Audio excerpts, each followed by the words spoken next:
living closer to the land, even in small ways, reminds us of rhythms and cycles that modern life often drowns out.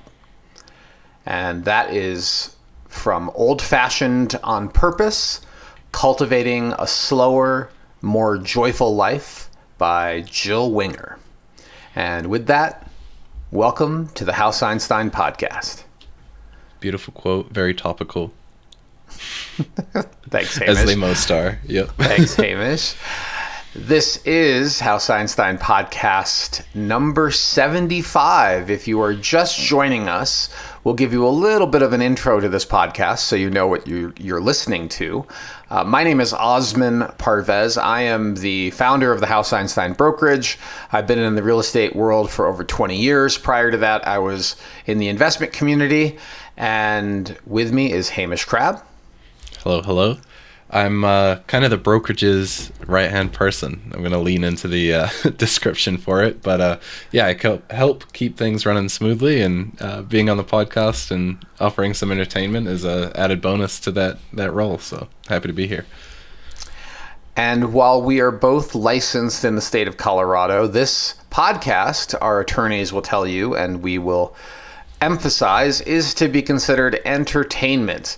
If you are thinking about making a real estate or financial decision, or frankly, any other sort of decision, a personal decision, a spiritual decision, you're best to consult your paid advisor than glean any information from this podcast. If you are a client of the House Einstein brokerage, you can reach out to us at any time. We are here to support you. The best way to reach me is usually by phone, but the other agents may have their preferred method, including texting or WhatsApp these days. Who knows Smoke what signals coming back to. Our clients are the priority at the brokerage. And if you are thinking about buying or selling in Colorado, reach out to us at houseeinstein.com. The brokerage's mission is to help you make a smarter real estate decision. And some of that tone naturally bleeds out into this podcast. It's almost like it's who we are, and by being who we are, we're putting that into the company. Crazy. Oh, I think Naval would approve of that. You can't compete with anyone that's being authentic and who they really are. And I think that is who we really are. We really would like you to be smart about what you do, but hopefully be entertained too. And certainly learning is a key component of the philosophy at our brokerage, and helping our clients learn as we make that real estate journey together is also clearly important to us. Absolutely. Well, I think we've got a pretty beefy pod today, don't we? It's all topical to what's been going on in the past week with us outside of the podcast. Boulder, we're in Boulder, Hamish. It's not beefy. We've got to be like, what's the equivalent for vegan? Beanie. Oh, it's a beanie podcast. Oh, it's thick. It's full of carrots and rich vegetables. We've got a crunchy podcast for you today. There we go. We've got a crunchy podcast. Thank you. So I'll walk you through our topics really quick. We're going to talk briefly about market conditions. Just a quick update on what's happening in the market, because real estate is not just local, it's hyper local. And last week there was lots of information about what was going on in the Denver market, and I shared with the team how that related to Boulder, and I'd like to share it with you in this podcast too. Probably just a few minutes, surface level. If you are actually making a decision on real estate, you want to drill down to the neighborhood and right down to the street level. And actually, I was just messaging a colleague who asked me for comps on one of our listings today. And you really have to do an analysis that is so unique to this property, because this one is not like your typical cookie cutter suburb house. And it's a challenging one, but for buyers that are in the know and have been looking for a long time for this particular type of property, it's almost a no-brainer, given how rare they are. And helping people understand that is part of a buyer's agent's job, is delving into the data when the data is relevant, but sometimes the data is so narrow that you have to do a qualitative analysis to get your head around it. And of course, if you've been shopping for a long time and just striking out or seeing what the price points are, that's really the most relevant analysis, because that's to your unique and specific situation. Right. I like to say this is more like round table at the dinner table market stats. good conversation with the in-laws when it starts to get a little bit silent towards the end of dinner. That's right. Well, the housing market's really doing something, huh? Oh, yeah. When I worked on Wall Street, every dinner, every social engagement, people would want to know what I thought about the market, what stocks they should buy. It was one of the most annoying experiences ever, because at the time, I really was completely not that interested in talking about work outside of work, because I didn't love what I did back in the day, but I love what I do now. So I don't mind talking about real estate randomly with friends and colleagues or out socially. I'm happy to talk about real estate because it is something we live and breathe. All right, let's keep going down the topics before we get stalled out on that by itself. Our primary topic, or a segment of this podcast we call the closing table, is going to be about farm dream homes, or country estates, as some people like to say. And we're going to talk a little bit about this in depth, what people are looking for, what really defines this market segment, and how that relates here to Boulder County. And if you've been thinking about or dreaming of having a little bit of acreage, have a beautiful garden in the back, maybe have some horses, maybe even have some livestock, chicken, a couple of fun cows. Yeah. Cows are a little bit, you need some land for cows, but you might get away with a goat or maybe some sheep, which is surprising. I mean, I'll talk about sheep too, which is sort of funny. I'll just mention it now before we lose the thread. In a past life, in my first marriage, my ex, who was from New Zealand, would sort of bristle at the idea that everyone thought everyone in New Zealand must have sheep. Yeah. Right? Because that's how it is in New Zealand. There's more sheep than people. And then one day her parents decided to have sheep. They added sheep. Much to her chagrin, I'm sure. Of course. It was like, oh, wait, your parents now have sheep on their land. And it's a residential house with just sort of a small paddock. Right, that's what they call them. Self-fulfilling, yeah. And it was a neighboring farmer that would utilize the paddock. I don't think it was actually their sheep, but it was sheep on their land pretty clearly. So you could actually have livestock on surprisingly small lots or acreage, depending on the type of livestock. And of course, I'm not an expert on what you can and cannot put on your land, but we're going to talk a little bit about that beautiful dream of being close to Boulder, but also having a little space from your neighbors, having some water, growing some things, being more in touch with the land. That is our core topic for the closing table. It is a very unique and highly desirable market segment, and also the minefield of things you can run into with these types of properties is extensive. Yeah. Yes. Goes on and on.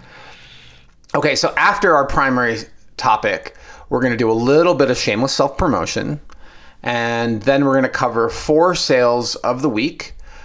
We'll touch next on our In the News segment, which covers a couple of things happening here in the city of Boulder that have a real estate impact. And then we'll wrap up with our usual carve-outs. And carve-outs are a segment where we just talk about whatever is top of mind for either of us that we just want to share with you. And that will be the table of contents for this podcast. Perfect.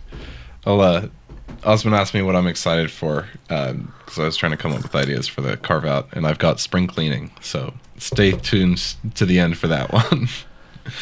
Yeah. Yeah. And I got to share with you, spring cleaning would be the least exciting. Although once it's clean and things are put away, I will admit that it feels pretty good. Yeah, it's the not the work that's exciting, it's the result, right? Anyhow. That's right. Yeah. That's right. I'll be talking about a book I'm reading currently, and that a client actually gave me, and I'm really enjoying it. It's super topical and meaningful, so I'll get to that at the very end. Cool. One of many books. I'm listening to a book, I'm reading a book. Yes, it's I'm no longer reading them sequentially. I'm reading books simultaneously when my brain is full of, well, it's sort of like I'm reading and listening to podcasts that relate to nutrition and that relate to negotiation skills, because I think it's really important for agents to really be experts at negotiation. And I'm also reading Handmaid's Tale at the request of my wife, because she's concerned with where our country's heading. And I'm also now reading this other book that I'll talk about in the Carveout. Yeah, I've got follow-up, but let's end the podcast. Yeah. What's first?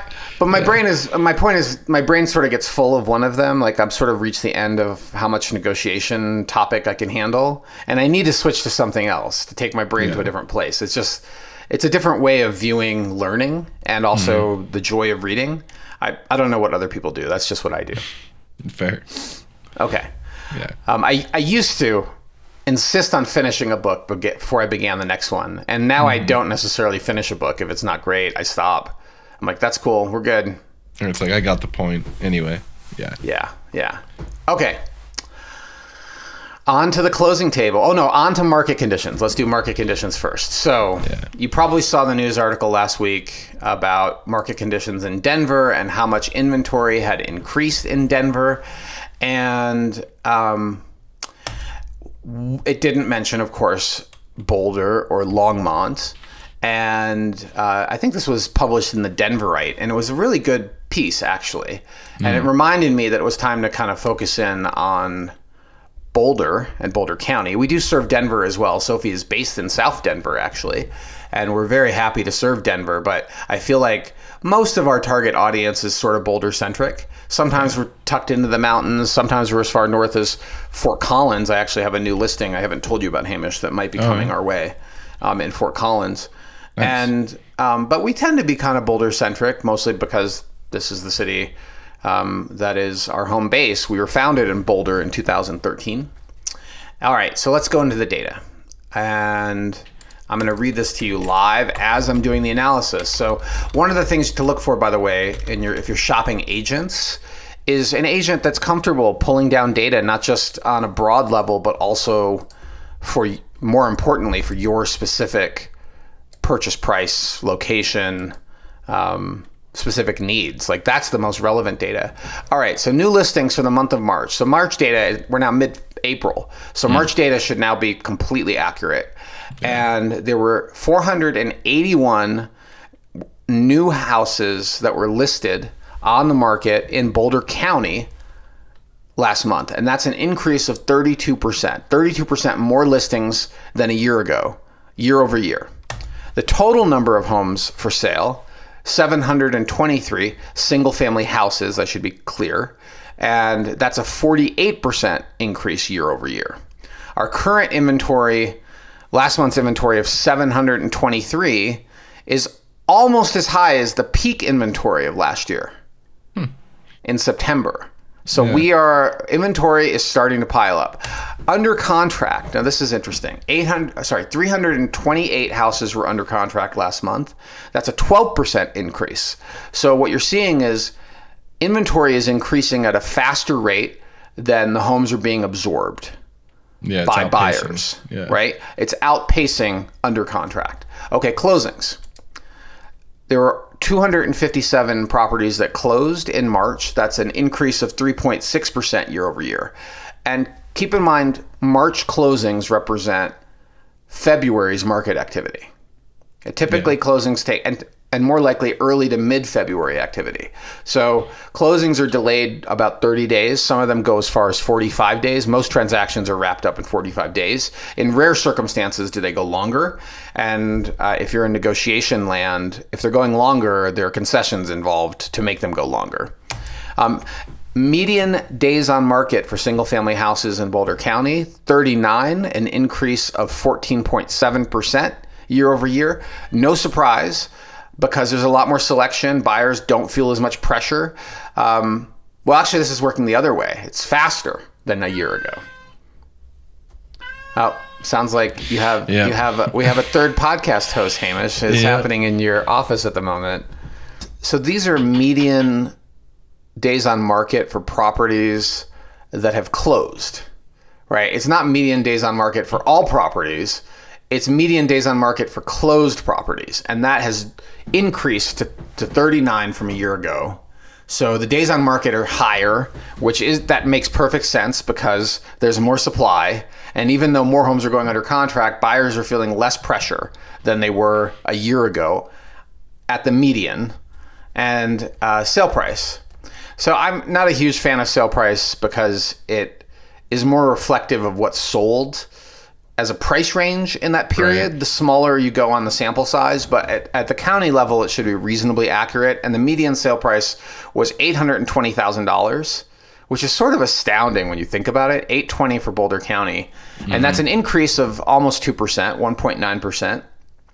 But the price per square is a little more indicative of what's happening with sale prices. Yeah. And the median dollar per square in Boulder County for single family houses was $324 in March, an increase of 2.5%. So that's interesting because it's showing the median price is actually still inching upward, even as supply is increasing and demand is not keeping pace. Yeah. At some point, it's indicative, like this fall, prices could be lower, provided mortgage rates have not dropped materially. If mortgage rates are much lower, I think we're back off to the races. But it's hard to tell because with this much uncertainty in the economy, a lot of people are feeling a little uncomfortable. We've had buyers decide they're just going to rent for another year because buying a home is a big risk. And if it turns out the home drops in value several $100,000 between now and the fall or next year, maybe you may want to wait, right? But timing the market is very challenging in most markets, and real estate is no exception. And in terms of if you're a buyer and you're trying to think about how to approach this kind of market, I would suggest prioritizing finding the right house versus versus timing the market perfectly. You could feel a little less pressure right now because there's more supply entering the market than there are buyers at the moment. Normally, it's the other way around, by the way. Normally, there are more buyers entering the market than there are homes entering the market this time of year.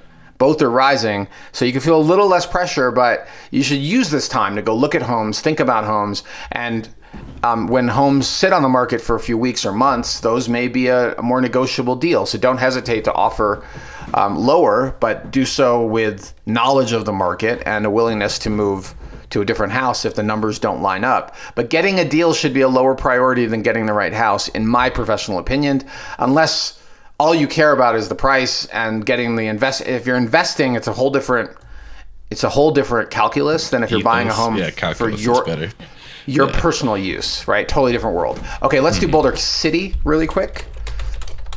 Boulder City. No one calls it Boulder City. No. Boulder City is like in Utah or something, isn't it? That's right. Yeah. It's the city of Boulder.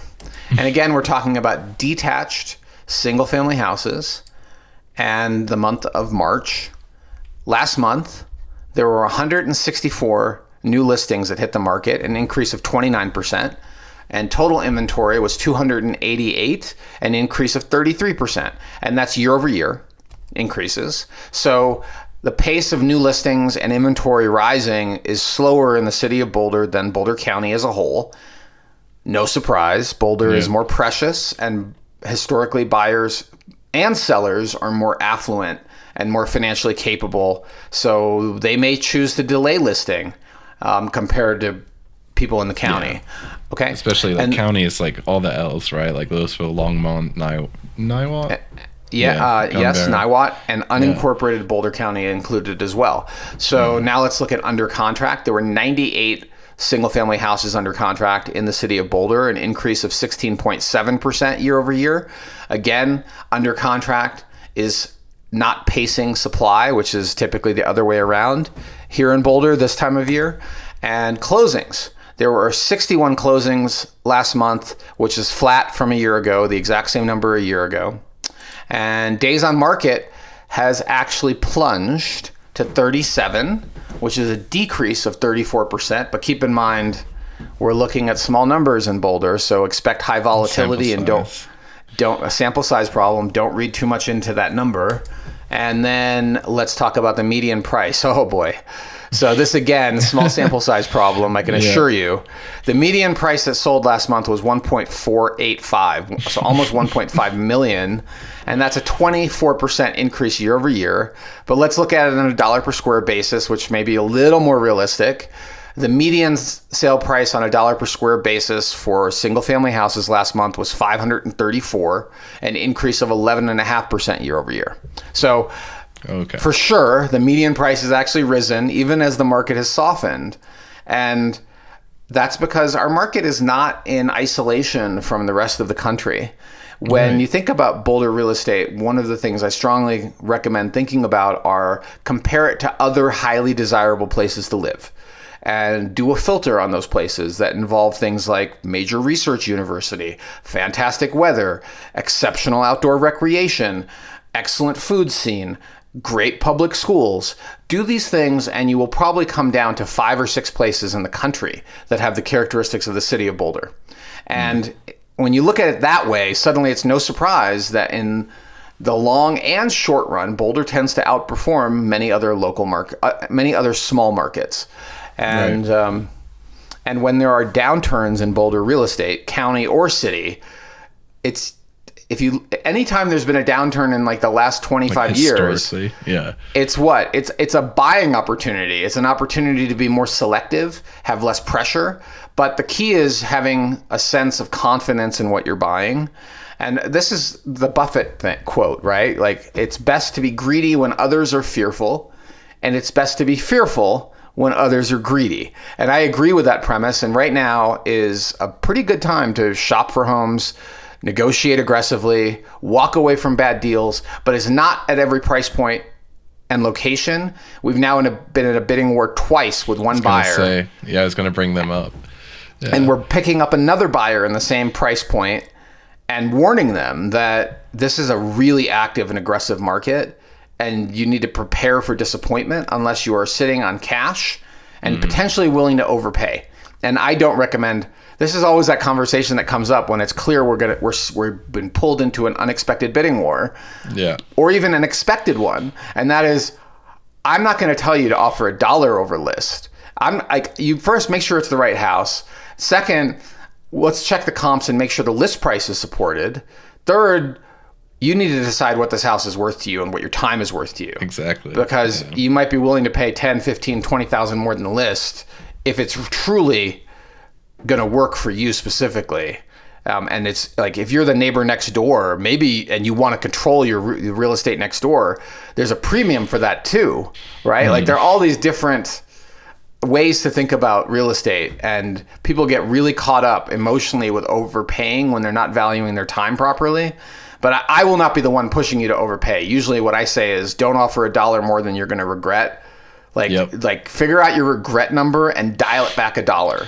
And because here are the numbers. It's up to you to make that final call. Yeah. And if I think you're being foolish, I'll make facial expressions, if nothing else, during our video calls, and I'll say what I just said over and over again, because the lessons of history are very clear. There have been a few listings in the last year that were bought during the COVID bubble, and they are hundreds of thousands below what these sellers paid for them, and that is so painful to see.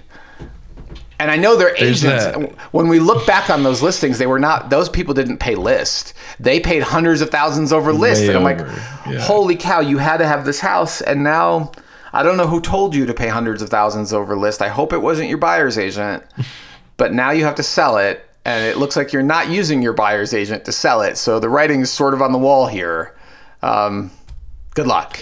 I'm thinking of that listing up by the office that we've been watching for a long time. Do you know, has that one sold? I don't mean to derail too much, but I don't remember the address right now, and it would take minutes to pull it up, and I already am queued up for our sales of the week. We're already over time. Yep. And I don't want to focus too much on that, but that is the poster child of overpaying and regretting it later. And maybe those people have millions of dollars to throw around and it doesn't matter, but even most of our clients with millions of dollars don't throw it. I mean, look, I will tell you get what you put out in the world. And our clients, even when they're very affluent, don't throw hundreds of thousands of dollars to waste. They usually have earned it. They are usually very cognizant of the value. They respect other people's time, and they want good, solid advice, not salesmanship. That's our clients. And those people would be very hurt and pained to see that kind of financial loss. Probably, yeah. Well, this podcast is sponsored by House Einstein. We serve buyers and sellers in Colorado, focusing on Boulder, Denver, and several mountain resort towns, including Breckenridge and Winter Park. Our mission is simple: help you make a smarter real estate decision. You can learn more at houseeinstein.com or our YouTube channel, where you'll find videos on neighborhoods, specific listings, and much, much more.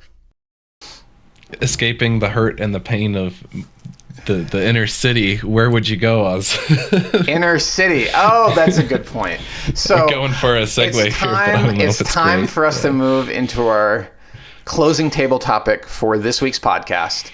And that is the topic of farm dream homes, sometimes called homesteads, sometimes called country estates. We've even seen lady estates out there, which I think is kind of cute, and often actually more realistic than gentleman estates. In my experience, it's not I'd imagine uncommon something else. Yeah, to have the lady of the household be the one driving the bus on this, or driving the decision-making process on this. And I don't mean to have a cisgendered perspective on that, other than I guess how dare you? I am a dude. Anyhow, all right, I know. All right, we don't want to get sucked into that. Anecdotal. Good call. Yeah, let's stop. Okay, so what are these properties? Well, a little bit of background. I grew up on a property that was about 15 minutes out of town, and had acreage, had a barn, had a long driveway that needed to be plowed in the winter. 1,000 feet long. Yeah, upstate New York. Yep. Upstate New York and the pond was spring fed. And although we didn't have horses, the previous owners did. We kept gardens. My parents currently have fruit trees around. Actually, there were fruit trees back then too. Apples. There was an apple orchard around the house, and I didn't really know what we had as a kid growing up at that house. And I sort of think my parents bought it a little accidentally, other than they both grew up in pretty rural locations, village type living, and much closer to agriculture. City, yeah. And so maybe that's what drove them to buy this, but I was not a decision maker. I just grew up in a house like that. Yeah. But I got to say that certainly sparked an interest in this type of living. Kind of left an impression, yeah. For sure. And I live in the mountains now, but it is a fantasy of mine, or a desire. It isn't a fantasy. I will say that it is a desire of mine to own a property like this and move into it. And I love where we live, and I very much love our neighbors, actually. They're such kind people and interesting people. But moving back into town, into a country estate, 10 to 15 minutes from the city of Boulder would be amazing, and something I would like to personally have happen for my wife and I in our lifetime. But with that said, let's talk about what is this dream. So close to Boulder, you have views. Maybe you have the ability to keep horses or livestock, maybe not large livestock, but maybe there's enough land to support cows, but more likely chickens, goats, maybe sheep. It doesn't take a giant amount of acreage, apparently, to have alpaca. We have some on Mountain Meadows up here. And then maybe what people call a hobby garden or sustainable farm, even if you have enough acreage. Yeah. And I used to be on the board of Growing Gardens here in Boulder, which is a nonprofit. And despite not having a giant amount of acreage, it is shocking how much produce is grown from the Cultiva program and from certain gardeners. I used to be gardened right next to, I used to have a plot at Growing Gardens, these community gardens, next to some elderly Cambodian Americans. And I think the name of the ethnicity is Hmong, but I apologize if I have that incorrect. And I was in my 30s when I was gardening there. They put you to shame, didn't they? They were in their 60s or 70s. And these little old ladies, what you see in Whole Foods is what they would be pulling out of this 20 by 40 foot plot every week in the summer. And meanwhile, we were growing some random flowers and a couple of vegetables in the same amount of land.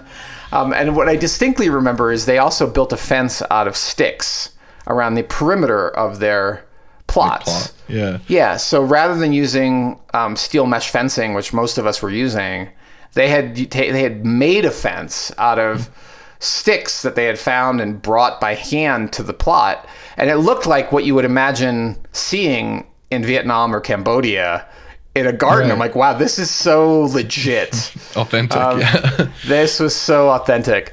Anyway, that's, some people are capable of feeding themselves quite well. And in olden times, in times when it wasn't so easy to go to the grocery store and have abundance year round, people would also can their vegetables for the winter. Oh, yeah. So this type of lifestyle is now almost a fantasy for some people to live a traditional lifestyle closer to the land, growing your own food, and then still be 10 minutes from the city of Boulder, have amazing views of the Flatirons or the backdrop of the Colorado high peaks.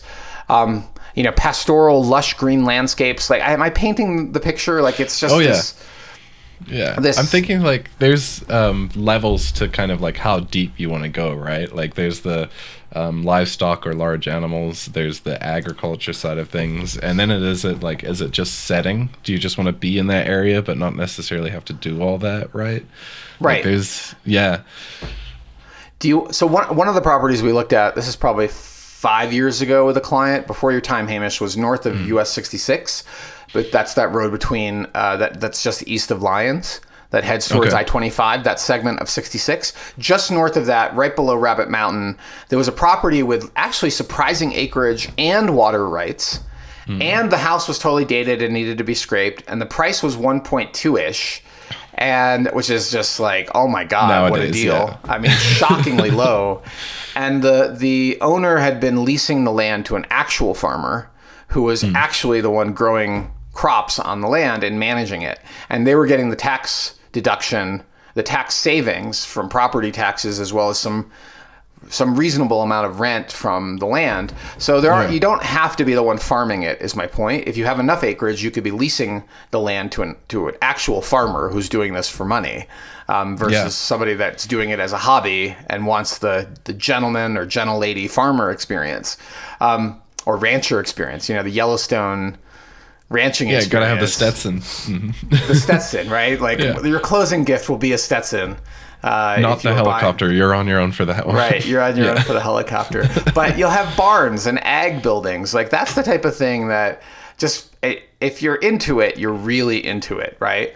But a lot of people don't understand some of the complexities of these types of real estate transactions and the level of due diligence that should be required, not just from a market value perspective, but also from a general utility perspective.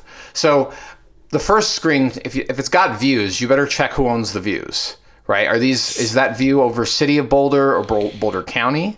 Is that view over what looks like a farm but is labeled Future Development LLC on the ownership map? Because in the future, you could have a whole housing development right next to you, not some pastoral landscape. In fact, I sold a farm, Hamish, in Longmont. This is also before your time. And it's entirely surrounded by a subdivision. And it's like an acre. And the original farmer kept that land and they subdivided everything around them. And they still have some okay views, actually, but they're no longer in a pastoral landscape. Absolutely not, yeah. Great clients. I love them. If they're listening to the podcast, you know who you are. And I'm glad that house worked out. And hello. But if you don't do your due diligence on what's around you, you potentially could be surprised in a hugely negative way. So that's one thing to think about. And the other thing to think about really clearly are water rights. And of course, you're almost certainly going to be on a well and septic. It's unlikely you're on city water. But what you may not have an understanding of is what rights the property has for water from ditches or otherwise, and what sort of water storage may be allowed, and the value of those water rights. It's so complex that I no longer will even pretend to offer advice on this. In fact, I will just say to you, look, this is what's included. Seniority really matters with water rights. Climate is changing. Management of the ditch company is a big deal. And during dry periods, those water rights could be worth a fortune. And during really wet periods, the water rights have very little value.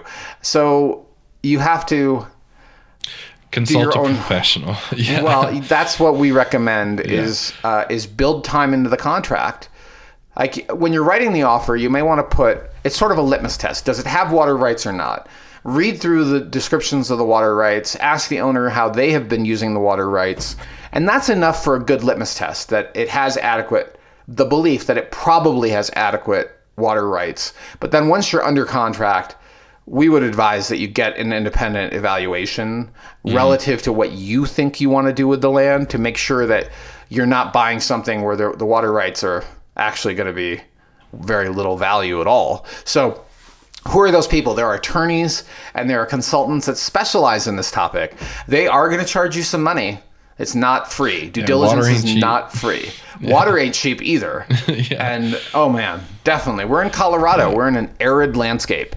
And so that's the beginning or surface level analysis for water rights. But when you're doing when you're doing that and you're looking at comps and you're looking at homes to consider buying, proximity to town, views, water rights, and it's what's really funny is one of the first things I want to ask about is acreage, which I got to tell you, owning 15 acres of dry land is not as valuable in my mind anyway as 1 acre of land that has water rights. Because you could, seeing how much my neighbors at Growing Gardens can grow out of a 20 by 40 foot plot, I can assure you the vast majority of Americans couldn't touch what they could grow. Like, more land is not necessarily more valuable. In some cases it might be if it has irrigation rights. If it is dry land, I mean, other than paying higher taxes on it, what are you actually doing with this land? Or bragging rights at the country club, like, oh, my 15 acre estate where I ride my dirt bike. Like, what are you, like, there's nothing there. The best thing I can see is like a view protection, or at least it gives you some distance from the neighbors. But you're paying for it, right? Like you said, on property taxes. And in the spring, you're going to want to get some animals grazing on that to keep the grasses down, because that's fire risk, right? So there's so much to go. This is so deep, right? Where does your water come from? Surface level. Surface level. Where is your water coming from? What is your intention for the land? I had a really interesting conversation a few days ago. We're not even touching like filtration too. Yeah. Oh, well, filtration I think is relatively solvable. It's pretty ironed out at this rate, right? With an RO system or a whole house filter, you can probably capture. I think living in the mountains, I feel pretty comfortable with our water RO system, and it's not even a super high tech one. So I think that you're probably fine with spending some money and fixing the water. But I was talking to a potential buyer of one of our listings, and we'll talk about that listing shortly.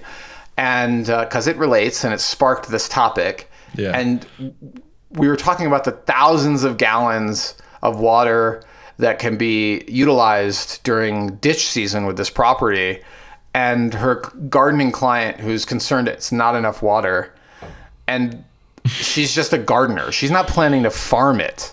And it was like, is there a chance that you could adapt your water use to your planting intention? Did they see the raised intention? beds too?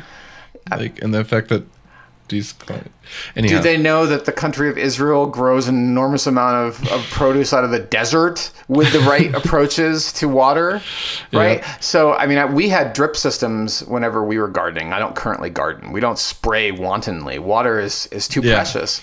And drip systems, wasteful, even just spraying. Drip systems work amazingly and are not expensive. And actually getting them to work right is a pleasure versus, where I grew up in upstate New York, you just spray water because it's free and it comes out of the ground, and it's like there's endless amounts of it. But not here. We're in Colorado, so being intelligent about what you plant and how you irrigate is important too. It's something to think about. Relative to the water rights with the property. So I think that's enough on water rights. Let's talk about a couple of these other issues. Yeah, we've got so much more. Okay. So expandability, let's talk about Boulder County in particular. Boulder County is more flexible, or at least has been, on constructing ag buildings that are utilized for agricultural purposes. If your vision is to build a giant RV garage, you may run into some problems. And if your vision is to build a giant house, you may run into problems. The county is either just passed or about to pass a house-sized moratorium across the board. And previously they would use a definition of your neighborhood that was completely arbitrary and allow you to build 120% of the median size house. And my understanding is that isn't even allowed anymore. You're allowed to build only the median size house. And unfortunately, and I mean, I don't want to piss off our county staff, but unfortunately this is very much reaching into the personal lives of people. And a house out in the country, doing an addition or an expansion, for why that would offend people or they want to limit that, I don't quite understand. But that is, I personally believe in private property rights, and the size of your neighbor's house, especially out in the country, shouldn't be your business, but it is in Boulder County, so beware. It's usually better as a litmus test to be happy with the square footage of what you got and assume that's it, and be pleasantly surprised if you can build much larger options. And if building a large country estate out of an older historic house is something you want to do, you're probably better off to consult with an architect that's familiar with county permitting before you even go see houses. Because frankly, realtors are not qualified. They just don't know. And we know more than we should, but most realtors are not qualified to tell you what to build out. Even then, we're going to point you in a direction of someone even more qualified to get you an answer that's going to satisfy that question. Well, the rules keep changing. So even my knowledge, which the last time I had a client looking at expansion in the county was a couple of years ago, that knowledge is no longer relevant. All the rules in my mind have gotten tighter. So absolutely, it's time to meet with an architect to have a conversation about what they should be looking for in the home that you're looking to buy. And so I'm going to out myself here pretty terribly as a newbie. Architects don't just draw pretty homes. They also look at like the zoning then and the usage of the home and kind of within the realm of all the regulations by the city and the county then. I mean, absolutely. Dude, I know this is so simple that you're like, really, I hired this guy, but I gotta know. No, it's a great question. In fact, the architects that we work closely with will put together a building envelope, like a build out potential for us, if that's a key component of the home's value. So in the city of Boulder, for example, when we listed that house in Fraser Meadows, we hired an architect to help the buyers understand with much more confidence than we could describe the subdivision potential and the build out of both lots. So that was under the existing zoning and rules at that time. Again, the rules change. So that's why that's something they can really help with. And when they're so busy that they don't have time for you to do this, they're probably not the right architect. Yeah. This is an interesting experience I've had, that architects that are in the first 10 years of their private practice are much more approachable and willing to invest the time. More hungry. And once they've, really established themselves, they're so busy with their client base that they forget about biz dev, because it's not profitable, right, for them to assign even a junior level architect to go spend a couple of hours to do this analysis. But it is relationship building, and it's important work to do. So that's why we have several architects in our quiver, and our Rolodex, if you will, our arsenal that we know and love, and we will refer you to several choices that should give you some time to help you structure your search before you're even looking at houses. Okay, other things to think about. Always floodplain. You should always be thinking about floodplain. Boulder is one of the most flood risk. Has one of the highest flood risks of anywhere in Colorado, and there are places in the county that are subject to much higher flood risk. So proximity to ditches and rivers, Hamish, I noticed you put that in there. That's important, but that isn't necessarily indicative of its flood zone. Right. It's really easy in the city of Boulder to pull up floodplains. It's a little more complex outside of the city of Boulder. You're on FEMA websites and cross-referencing. Like to county? Yeah. Yeah, to county or anywhere else, you're pulling up FEMA flood maps, and it's a little more burdensome to verify. But don't be surprised if the listing agent totally screwed it up and didn't actually put the correct floodplain information on the flood map. But the city of Boulder, the city has a great website, so it's really easy for the city of Boulder. Yeah. Neighbors. Yeah. What did you want with neighbors, Hamish? What were your thoughts on that one? Well, I'm thinking about Boulder from years past, and without getting too into the stereotypes and misperceptions, podcast episode we had a little while ago, people that live in the country generally want to get away from the busy world, and so some of those neighbors could be pretty staunchly like that and not really want to have anything to do with you. So maybe I've put like neighbor quality there as you're gonna probably see a breadth of people. People in the country can also be incredibly kind and see this as like, it's just us out here, let's work together and pool resources or look out for one another.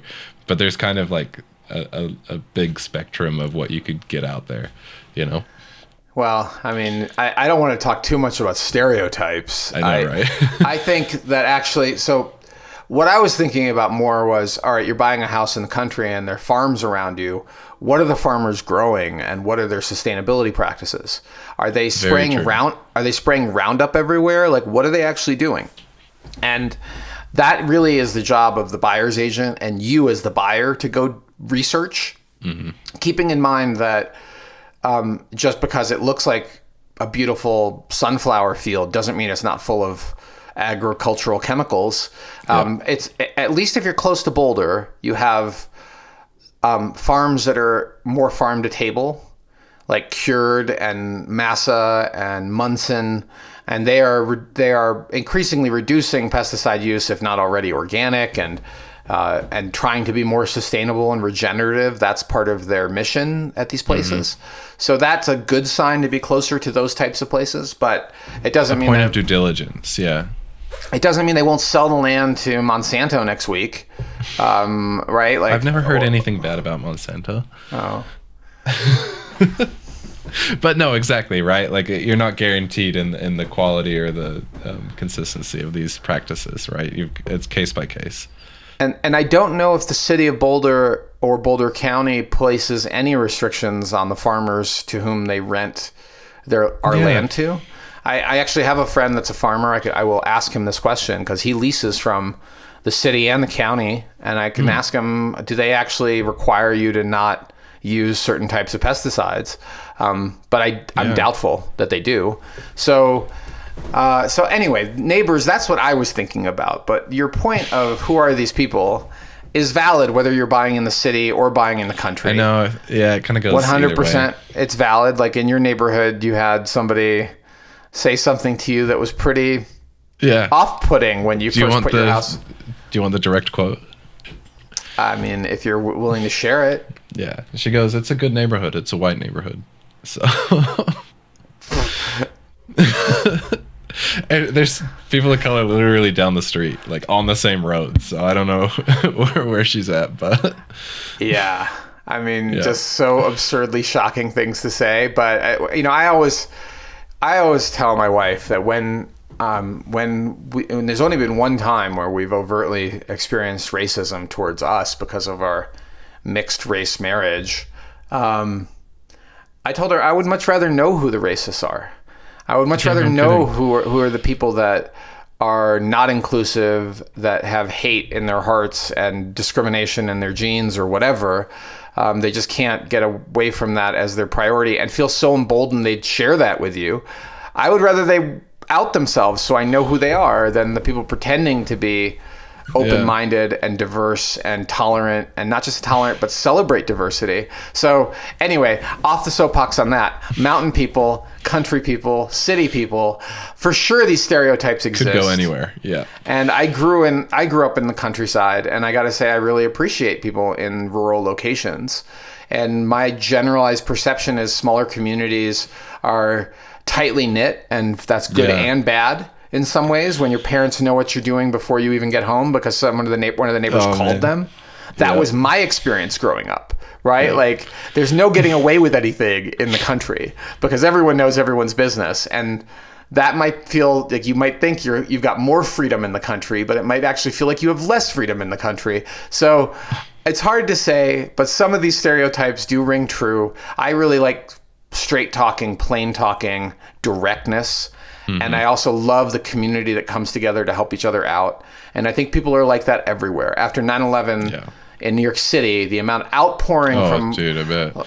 of people in the city for everyone else, the amount of heart that poured out was unbelievable. So I feel like people are like M&Ms sometimes, sometimes they have this hard shell, but inside most people are softies and circle the wagons and take care of each other when it's time to do that. Too. So yeah. So I don't know if that the actual stereotypes are actually true, but sometimes they ring true. Like there's a little bit of eccentricity in the mountains. There's a little bit of directness in the countryside. So maybe that's true or maybe it's not, but it's always a good idea to meet your neighbors before you close the deal. During your due diligence period, just go knock on the door, say I'm buying the house next door or I'm buying the house around the corner and I just wanted to meet some of the neighbors and see what's going on around here. And verify, like if you heard, that this ditch works well or this pond works well or the well, maybe they're on the same well. Yeah. Talk to them, get an idea. Yeah. Yeah. And that's something buyer's agents should be encouraging you to do or do with you. That's something when we represent buyers, we do. When we're on the listing side, we're not dragging the buyer to these things. That's their job. Yeah. But we also don't market things that aren't true. And due diligence is, the depth of due diligence is to the buyer's level of comfort. That's why I say it's a bottomless pit till the buyer says that they're done. That's how we think about it. And our job is to support them when we're on the buy side. Okay. So the last thing you added here, Hamish, was commute time again, which is, I think it's a good idea to sandwich. I think it's a good idea to sandwich it, actually. So we're going to mention it again, that the farther out you go from city centers, the cheaper the farmland gets. But there's a really big problem with the farther out you go, and that is you're farther from grocery stores, you're farther from schools, you're less likely to be next to or close to bike paths and hiking trails, and where you want to be when you're not enjoying your country estate. And so 15 minutes is probably the sweet spot from, if you're looking at Boulder, 15 minutes from the center of Boulder, and that's not 15 miles because it's not as the crow flies. You may want to think about that when you are looking at comps and you're thinking about homes to buy, but you have to set your own comfort zone and how far you're willing to go. That's really, every buyer's a little different. Absolutely. And nice end cap too.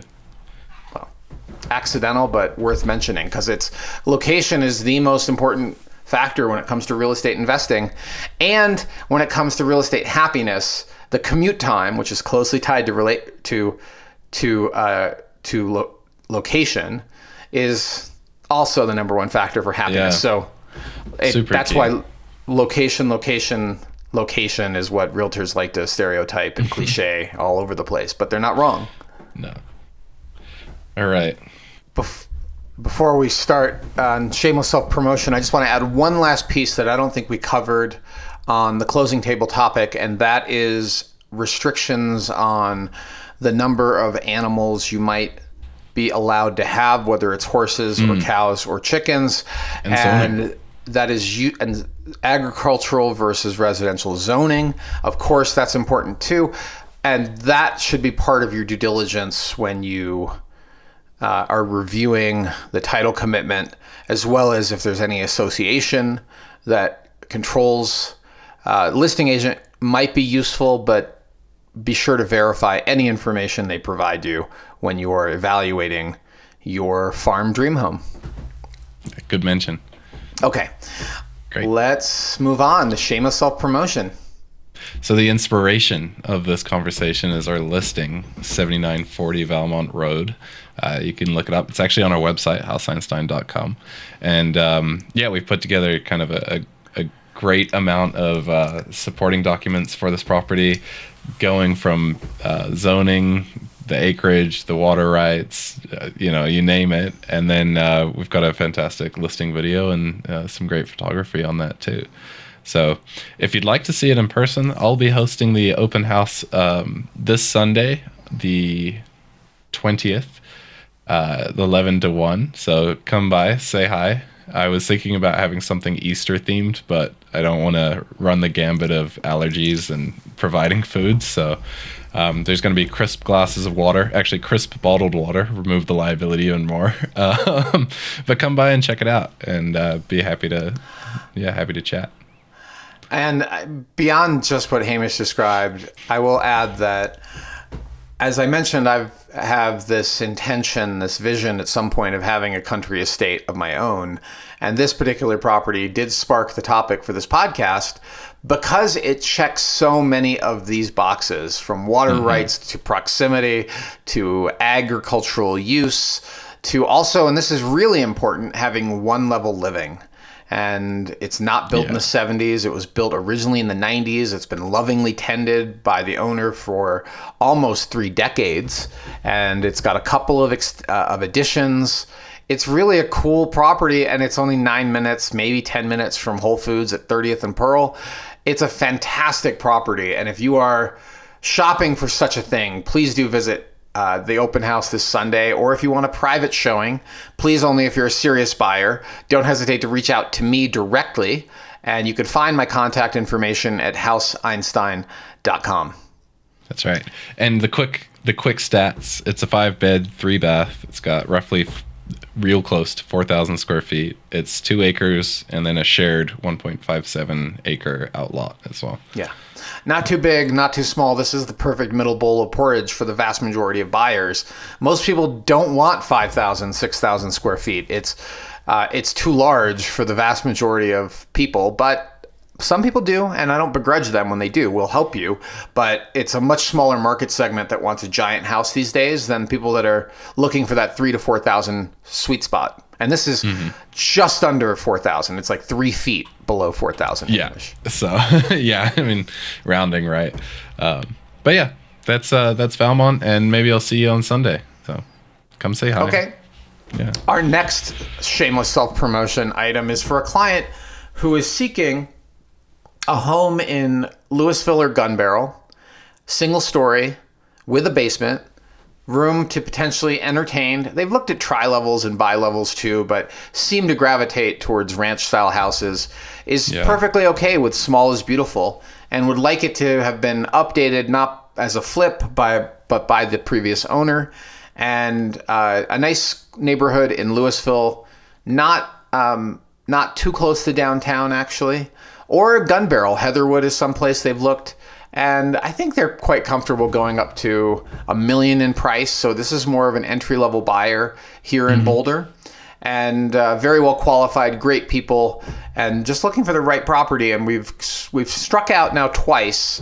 I'm kind of glad that we didn't get the second one. I had really big concerns over the listing agent's description of the foundation issues and how flippant and sort of cavalier she was about it, and also the likelihood of those foundation issues recurring and the inevitable cost to lift up the whole house and pour a new foundation when it has that many horizontal cracks that have been glued together. I mean, I'm sorry, that's deeply concerning. And when you go to sell this in 10 to 15, look, most foundations have hairline cracks.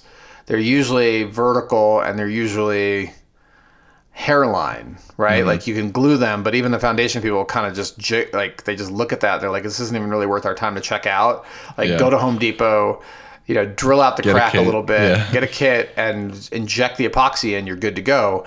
But this thing had lots of horizontal cracks and the reports were coming from the seller and the contractor that didn't fix it right the first time, right? Like, so we did our best, and I think we actually wrote a very compelling offer on the last round, but hard to compete with cash, and that's what beat us out, was a cash offer. So anyway, great people, and still on the hunt, and don't seem upset actually, which I'm grateful for too. They seem to have adopted the philosophy that there's always another house, and maybe it wasn't meant to be.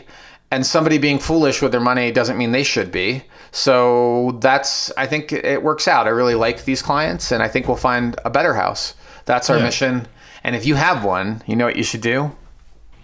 Give us a call. That's right. Call me. Yeah. Let's do a deal. Houseeinstein.com. Let's do a deal. Yeah. Okay.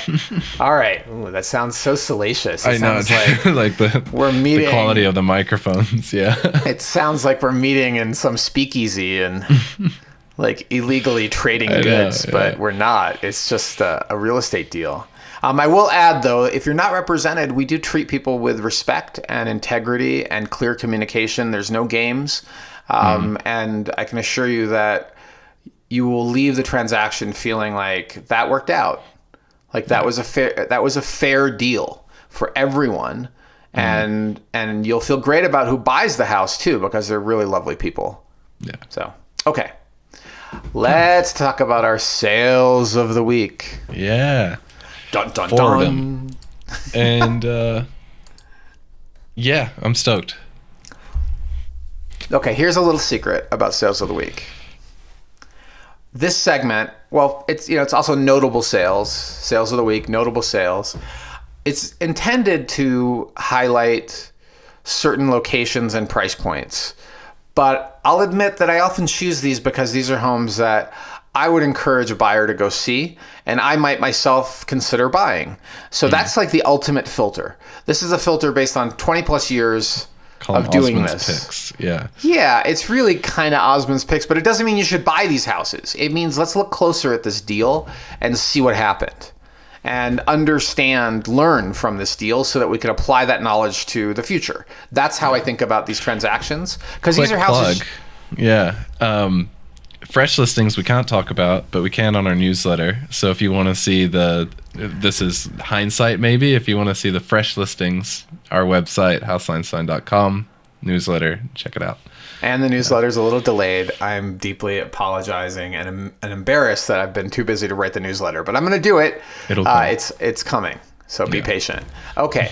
1601 Redwood Avenue is our first sale of the week. It closed April 8th at the full list price, $3.15.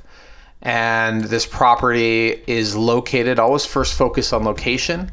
It is sort of north central Boulder on Redwood Ave. Redwood is one of those streets that bridges between 19th and Broadway, but it feels very kind of almost rural in the street feeling. Like it's not a street with a ton of traffic. And like the whole hotspot of Juniper and Kalmia on the west side, it has lots that face north-south and are typically pretty generously sized. So this one checks all those boxes. 15,000 square foot lot and a home built in 2008. Although, I think the original house is older than that. Let me just cross-reference. It was listed as 2008. And the effective year is actually even newer than that. So the effective year, according to the tax assessor, is 2013, which usually that tracks the remodel date. Some agents will list the effective date as the year built. Some will list the original date. This one listed the original date. And the real key feature of this house is it had 5 bedrooms, 5 baths. The layout was conventional with most of the bedrooms on the upper level, 1 bedroom on the main, 1 in the basement, and over 5,700 square feet of finished space, 6,200 total, and a 3-car garage. So all of those, huge. That is the checklist for people that need a large family house, right? They've got family members they want to have space for, and they want to be able to stay away from each other too. So it's big enough to have that sort of space, and the lot is large enough so that it doesn't feel penned in by the neighbors. It has a classic front porch and some nice outdoor spaces, some nice flat work in the back, and mature landscaping. The interior is sort of, the granite choices are very 2000. But if you changed out the granite and maybe the backsplash to a lighter color, it would look much more contemporary. And then the paint schemes throughout the house are a little on the dated side, but not horrible.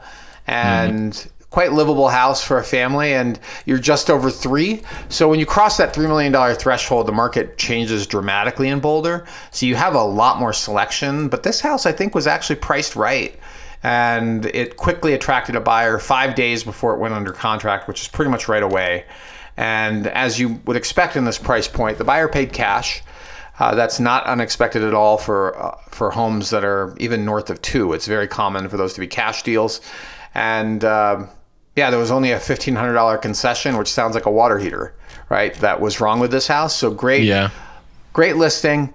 I mean, to be a little critical, I think that, it's a little busy. It doesn't look like it was professionally staged. And I think the buyer got themselves a pretty good deal at $500 a square. And this location, you can hop on a bike and be downtown or uptown in minutes. You can be on the cycling routes, and you could be in open space. Some people are so fixated on being west of Broadway, but you could be in open space in like a 15-minute walk. Wonderland Lake is right there. Pretty quick ride too. Yeah. Yeah, super, and really close to our Riverside. You've got our Riverside listing from 2 years ago. We have, there's an underpass. You don't even need to go on to Broadway. You can underpass it into Wonderland Lake. So excellent location. One thing I was concerned about when I first looked at it was it might be a little close to flood risk, because that, you see the stream in the backyard that's coming right from Wonderland Lake. There's a little dam there that prevents that from flooding out. The overlay map in the MLS says it's out of the flood zone, but this one is so close that I would double check with the current mapping, because I'm pretty sure the MLS flood maps are wrong. So that would be one due diligence item on this house. And then they're politically motivated too, right? They're not entirely science-backed, and yeah. Yep. What I think is kind of funny is they excluded the fire table on the back patio, but they're letting you keep your TV, the TVs in the house. They don't want the TVs, but they wanted the fire pit. I mean, personally, TVs don't really add much for me. I mean, great, but yeah. The SPD had some interesting stuff.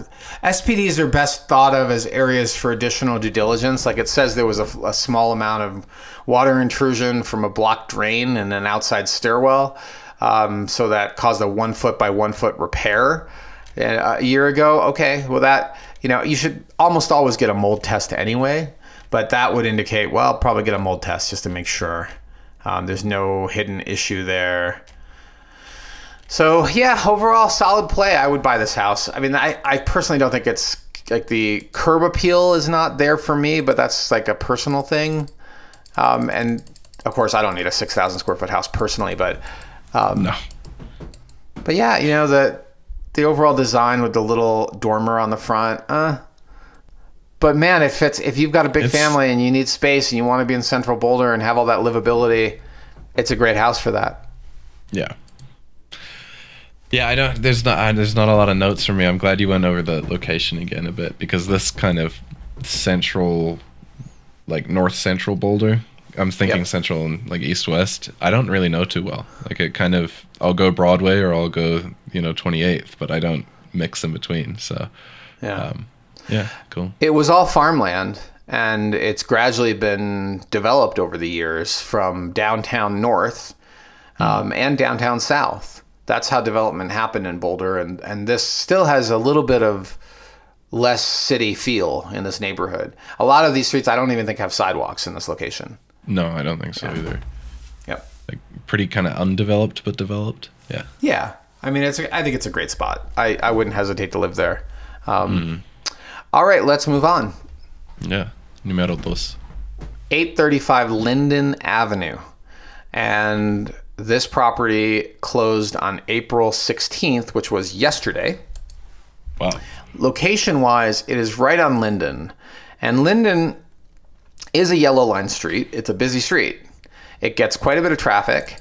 There are some houses on Linden that are tucked back and away from that traffic. This is not one of them. It is actually pretty close.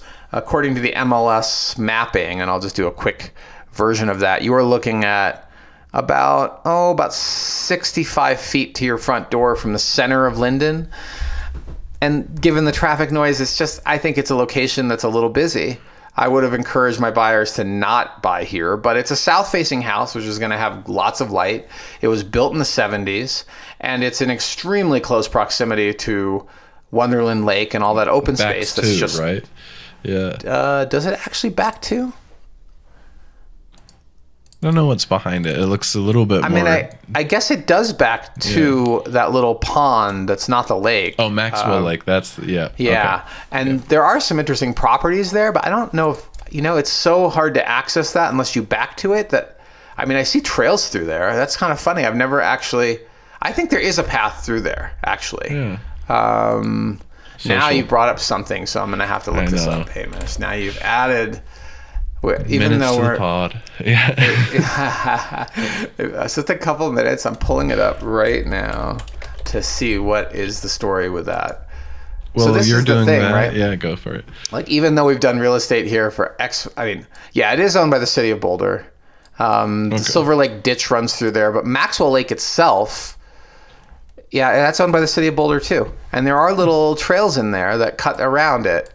But the trails are on the west side of the lake, not on the east side. Even though you see the dirt lines there, those are likely social trails. So technically not officially a trail, but because it's city-owned land, then no one's gonna tackle you and arrest you for walking through it. Technically, as a ratepayer, don't you own it, right? It's public land. Oh boy, no.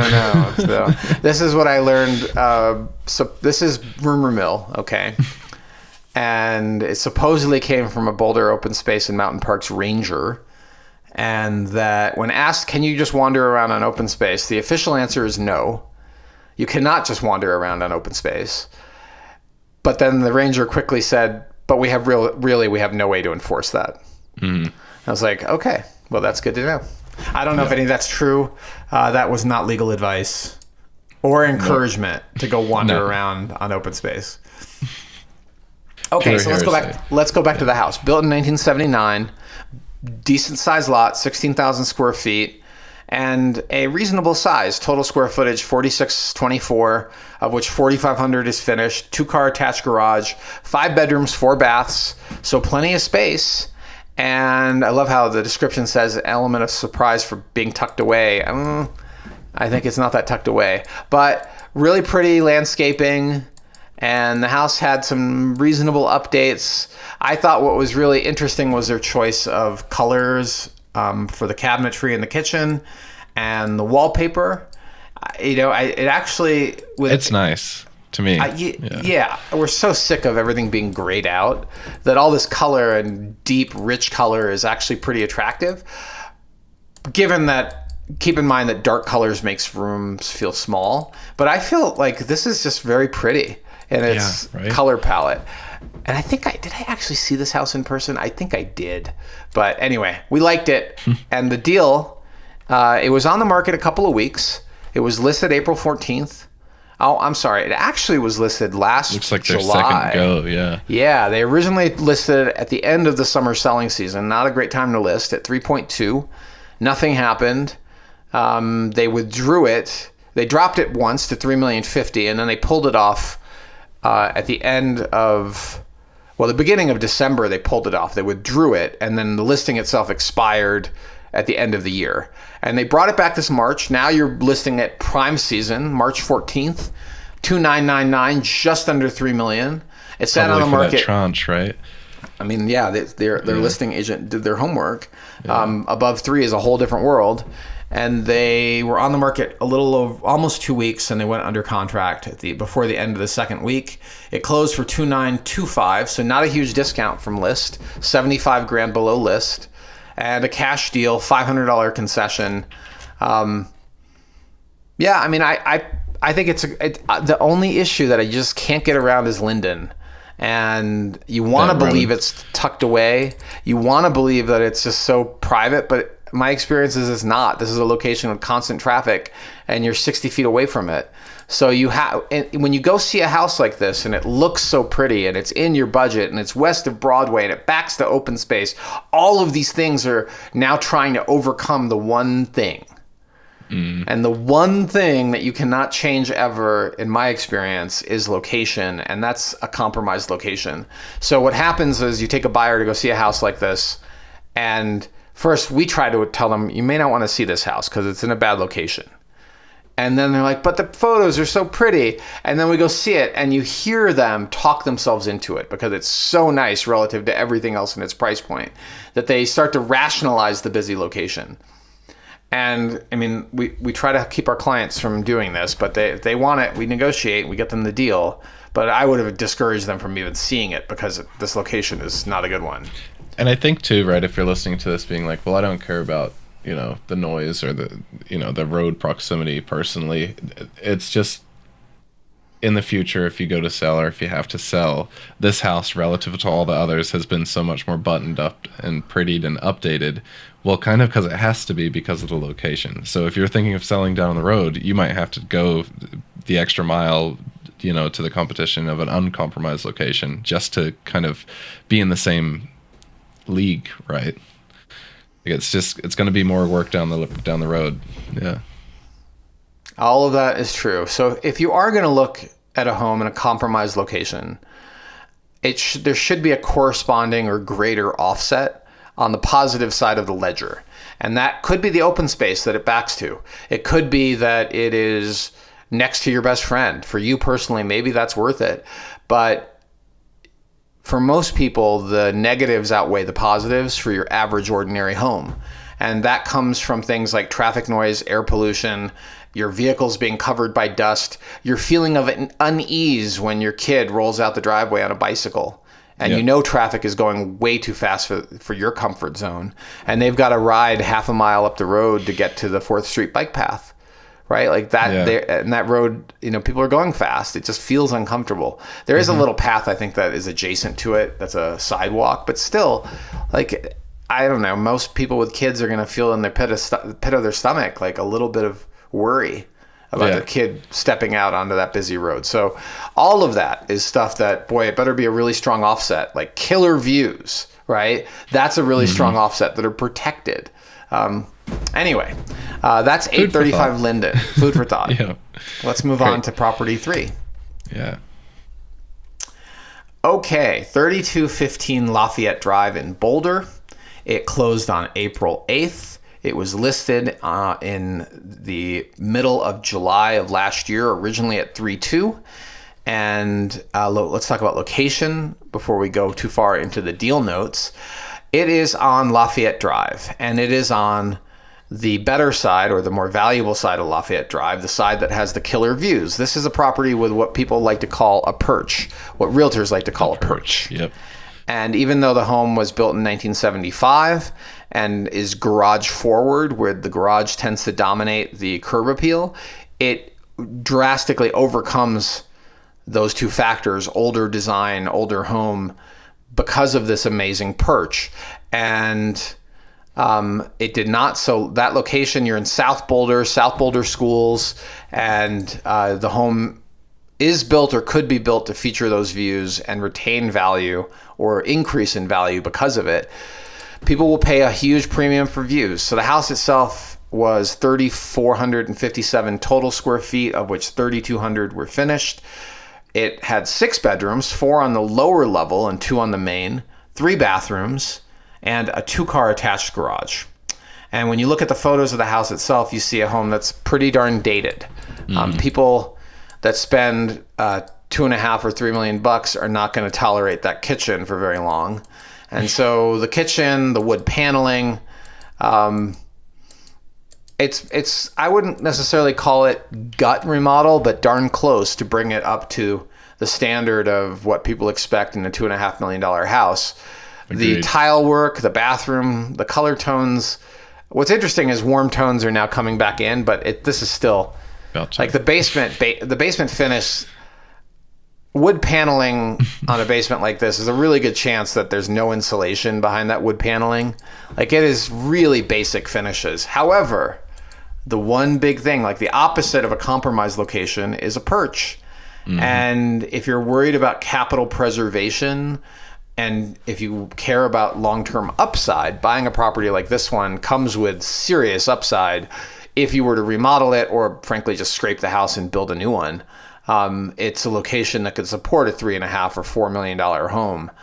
And deal-wise, they listed it high. They also listed it at the end of the summer selling season, July 12th at 3.2. Nothing happened. They chased it down till February of this year. They dropped the price that's what I mean by chase it down. They listed it at 3.2. They dropped it to below 3 after about 40 days. Then they knocked another $200,000 off January 23rd. And February 16th, a buyer put it under contract, and that buyer closed on it at 2.575. So they were successful negotiating another $220,000 off the list price. And there's a couple things I want to mention here. You don't often see discounts that big, but when it's been on the market a long time, sometimes you do. Sometimes even in the first quarter. And that's why you shouldn't be afraid to offer aggressively and try to negotiate aggressively, particularly when there's no competition. And so that's, I think, what happened here. The time to closing was actually pretty typical, 30 days from once it went under contract to when it closed. So plenty of time to do the research, and it wasn't a cash deal. And the seller threw in another 21 grand below the contract price to deal with some sort of concession. So I think this is an excellent deal for whoever acquired it. 2.575 minus another 20 grand. So basically 2.55 is where they ended up on this property. And it's probably livable. It probably could be updated over the next 10 years or so. And you're not, if you're worried about losing money in Boulder real estate, this is at 2.6. This is not a house I would be worried about at all. Particularly if you own it at least 5 or 6 years, you're gonna be one of those people that are selling it for 3.5 without doing anything because of that perch. I'll say if you were to remodel, maybe orient the primary bedroom so the bed is looking out the window. It's such a classic like that era room design where it's just a window and the room is designed regardless of where the house is oriented, you know? Yep. Like the bedrooms are just... Hamish, do you have anything to say about the listing photos? Fantastic showing the view through, but there's some like where they look almost identical. Oh, and I mean, I really like the completely organic and natural looking sunset and the lights and windows on the lead photos. I think they just look extremely realistic. Yeah, the glowy lights look so real. And the fake sunset looks so amazing. But we like the listing agent. I just think he please stop with the fake sunsets and fake glow lights. Like a little bit of glow light, but when they look completely faked out, it really bugs me. And like the fake glow this on one's the a little lawn, over the top. Like the roof almost looks 3D rendered. Like and I like this agent a lot. It's just a bummer that these are eye-catching and striking photos, right? Like they're used for a reason, so. Okay. Anyway, great house, horrible listing photos. Next. Just the leads. Just the leads. Yeah. You're right. Just a few of them are horrible, not all of them. Yeah. Okay. Our last sale of the week is 1947 Poplar Lane. It closed on April 8th for 1.61. It is located just east of 19th Street, sort of north central Boulder, and just down the hill from the Waldorf School. Poplar Lane is not Poplar Ave. No. It is. You head north on 19th Street, you turn right on Poplar Ave, and then you hit Poplar Lane, which is a little lollipop cul-de-sac, and this property has 17,000 square feet. So great little location, actually. Tucked away, truly tucked away. Not let's pretend it's tucked away, really tucked away. And big lot, 17,000 square feet, big for the location. Oh, yeah. And moderate size, 3,000 square feet. But the home was built in 82, so at least you're past lead-based paint. And when you look at the interior photos of the house, like, all right, the siding looks really dry. Thankfully, they did not paint it black, which people frequently try to do. The interior has some nice woodwork inside. The kitchen is total I almost said garbage. No, it's not garbage. It's just, at best, 90s era, and might even be original. Good tongue bite there. Yep. But look at the potential. Even in the photos, the listing agent did a great job of showing you the flow from the kitchen to the living area and the wood panel on the roof. It has some interesting brickwork inside the house, which I did not see this one in person, but I would want to see, why does it have brick walls inside and what sort of insulation is on those walls? But if it was poorly insulated, you see all sorts of evidence of condensation.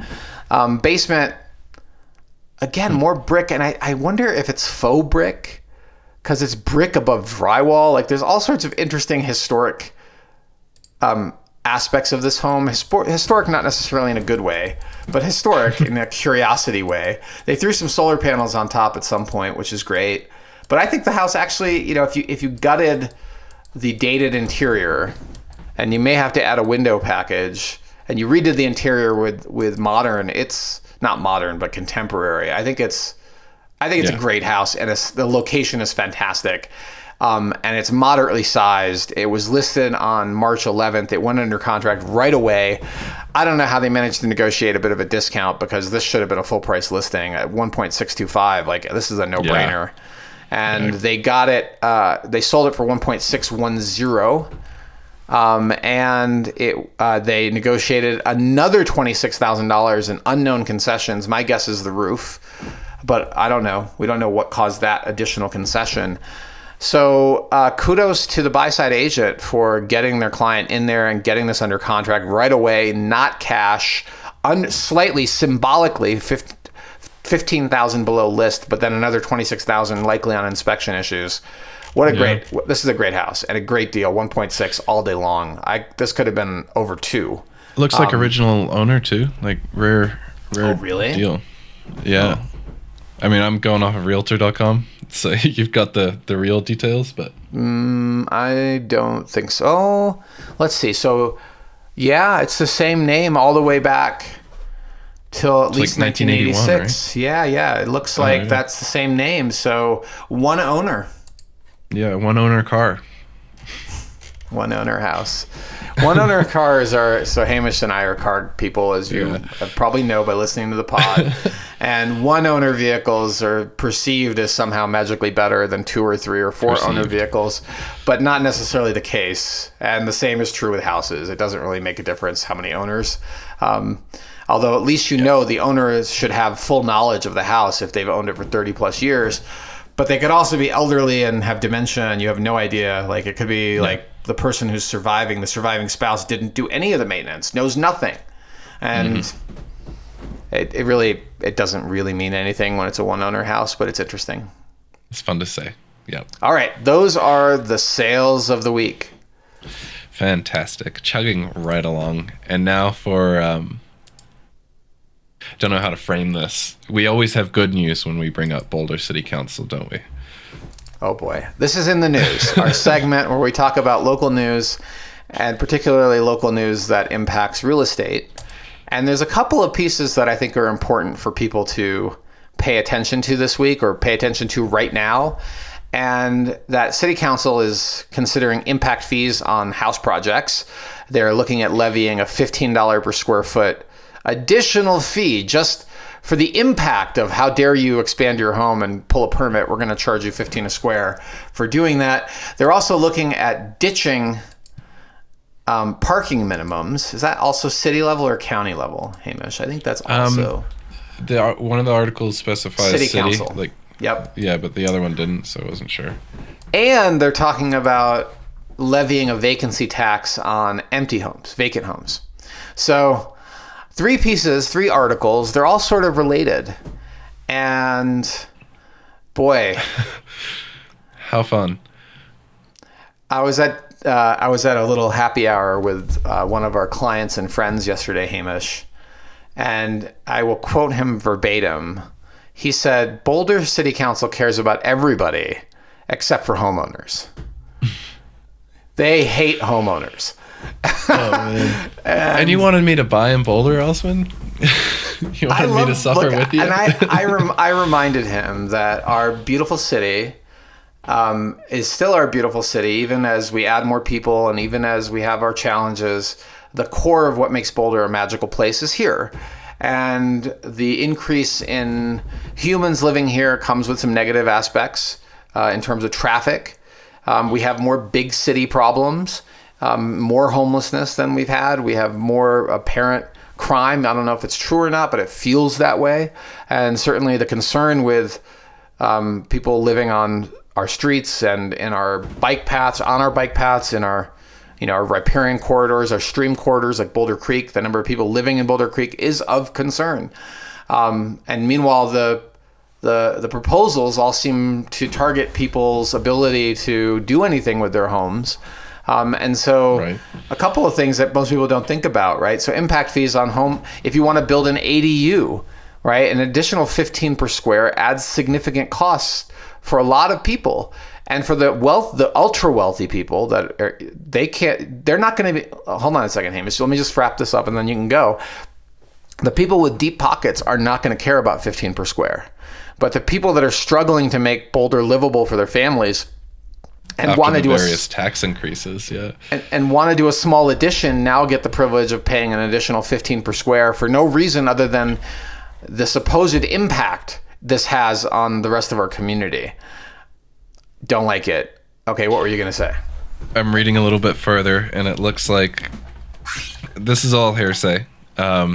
But what they're looking at is for additions that add more than 500 square feet to a home and have a recorded construction cost of more than $250K. But then there's council members indicating that they'd also like to excuse ADUs from the fee. So very fluid at the moment. And I'll say too, when I found this article and pitched it to Osman, I was like, oh, $15 flat fee. Sure, like go for it. But 15 per square foot adds up quick. Yeah. Yeah. I mean, I think because I just it falls under the same kind of mental category for me as sin taxes. Oh, okay.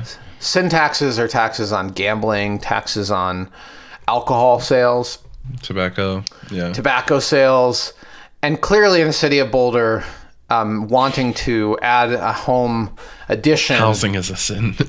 Well, if you're doing it because you just want a bigger home, it's a sin. But if it's an ADU, it's not a sin.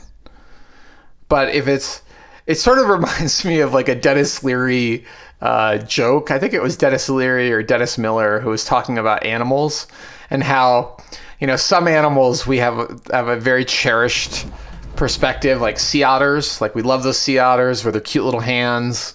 But cows are not sacred. Cows we have no special feelings for, though they're leather gloves and steak. But sea otters are more like it's a moral framework that's being placed, a moral rubric that's placed on what we will tax and what we will not tax. And council has no problem moralizing on people spending money to expand their homes, and they label it an impact fee on what I guess I'm a private property rights person, right? Like unless you are actually like you didn't buy your neighbor's house you didn't buy the right to keep your neighbor's house the same size. You didn't buy the right to protect your view from your neighbor doing something with their property. But in the city of Boulder, there are a lot of protections that are put in place that are based on moral reasons, and clearly having a larger home or expanding your home is morally negative or wrong for city council. So that's what this is about. Let's not kid ourselves. Let's talk about some of these other ones too. Just real quick, before we move on, I'm trying to read into it, right? And I'm thinking it is like, an ADU, you potentially creates more housing for the city, but if you expand the home that you're living in, it doesn't. And I'm trying to read and know what they're thinking, but I just don't. There's a desperate need for housing in the city of Boulder, and that's legit, Hamish. And that brings us to our next one. For a long time, we have had parking minimums, and these parking minimums have been used as leverage against developers. And developers of all kinds, we're not just talking about large-scale Lou Dellacava size development. We're talking about small scale, like you own a home and you want to add a second story. You cannot remove the 2 parking spaces that every single family house is required to have. And if your driveway is wide enough for 2 cars side by side, well, guess what? You can convert the garage into living space in Martin Acres. But if you are trying to park 2 cars tandem and try to remove the garage, no, you can't, which created a weird little anomaly where certain houses that had the 2 cars wide enough driveway were doing with a permit converting these garage spaces to living spaces to make their houses more livable. These are not people that are just trying to build mansions, right? Yeah. And so parking minimums affected everybody and in weird ways. But when you're talking about the larger developments, the apartment buildings like 29 North, the large high density developments like the Armory, and likely what will in the future be the planning reserve north of US 36, that whole area we've talked about multiple times, that by removing the parking minimums, you are automatically going to increase the number of housing units. And we need, I mean, it is said very often, we need more housing because there's a moral imperative for more housing. And for those of us that bought into the community decades ago, there's also a desire for the community to not become a bigger city, to be more livable, to have less traffic. And the reality that more people has a degrading aspect on quality of life, or that thought, okay, let's not call it a reality. There's some of us that believe that's inherently true, and there's others that believe you can have a high density city that's very livable. And this is where our council is very, very much leaning towards high density is not going to impact livability. And those that believe it does say that the council's perspective flies in the face of reality. And they can say things like, show us the example of this amazing high density city that also is beautifully livable the way that Boulder has been for so many decades of its existence. And the examples, I don't know of many or any in the United States that like and not to mention other factors and contributing. Look, I would love a car. In fact, I used to fantasize about car-free cities, and I'm a cyclist. I love bicycling, but the reality of that is that most of Boulder still shops with a car, and most of Boulder goes to work with a car, not on a bicycle. And when you look at at rush hour, you could just go look at the volume of cars on our major arteries relative to the protected bike lane right next to them, and it's like 10% of the traffic is cycling. I do believe if you build it, they will come. But this idea that parking minimums is somehow going to be beneficial, I feel very strongly that that's wishful thinking. I know you've said that they used to use parking minimums kind of as like a negotiation tool, you know, like, oh, we'll change these minimums here and there, you know, if you play with us over here. Do you think isn't that kind of Boulder shooting itself in the foot by looking at removing these minimums, losing its leverage? And then do you think, because this kind of opens it up to more of like, I don't know, really like free market, but it lets developers choose whether or not they want to have parking and how much. Like I could totally see them leaning towards more density, but how do you think the value of these properties, if they didn't have included parking, like if it was on street, like what would that look like? Would it be a little bit less desirable? I know like we've seen rental units that take longer to rent out because they don't have a parking spot. So like what's the impact kind of if this does go through?